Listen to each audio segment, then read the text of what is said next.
Hey guys, welcome back to Screen Orb. Today we'll present to you bars that made us angry on Bar Rescue. Let's head into it. Number 3. O-Face Bar. We have the trailer-themed O-Face Bar in Council Bluffs, Iowa at number 3 in the punch-drunk trailer trash episode of Season 3. The owners, Matt and Karen, named the bar after a vulgar expression and committed their employees to horrible behavior. Matt and Karen responded to a staff member fight in one of the Bar Rescue's most infamous moments by firing the victim, bartender Teresa, instead of the instigator, manager Amanda, as John demanded. Because they liked Amanda more, John was outraged and nearly left the spot. By firing Amanda and apologizing to Teresa, the owners made changes, but it took a day of training. Their customer care was slightly better. Matt refused to give their signature orgasm shot to clients, the recipe, and bartender Dave was irresponsible with the fire. They wasted even more time after an abysmal stress test, through bickering and family drama. Karen blamed security guard Sick, one of the only decent people in the bar, for his deficiencies. Karen also had a drinking problem, and when she wanted more alcohol, she brought her own bell to ring. She had a lousy attitude, refused to accept personal responsibility, and blamed Matt on a regular basis, who in turn berated anyone who snapped at her. Instead of training,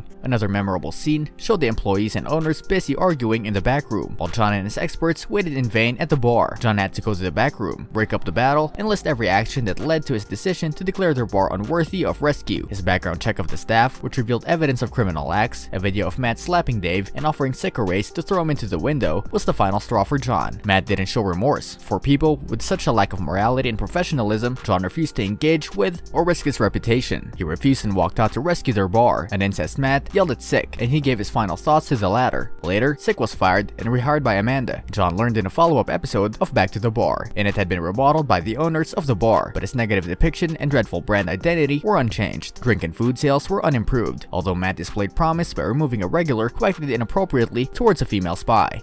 But it doesn't seem like the crowd's changed. I would definitely not go to O-Face if I was alone.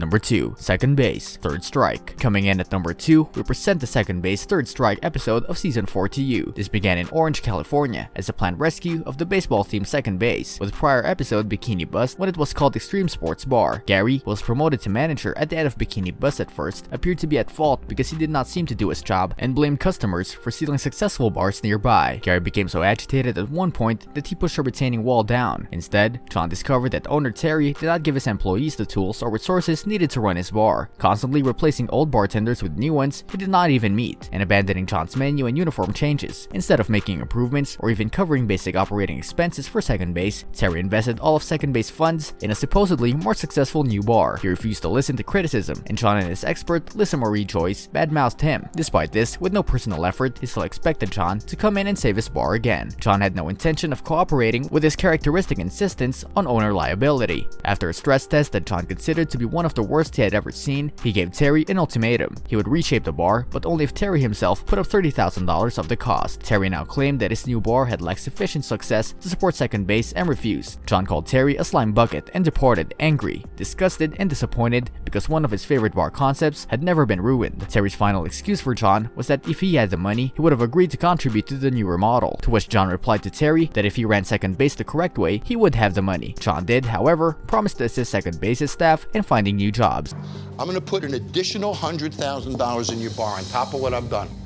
If you put in $30,000, I don't have the money. Because you are a slime bucket.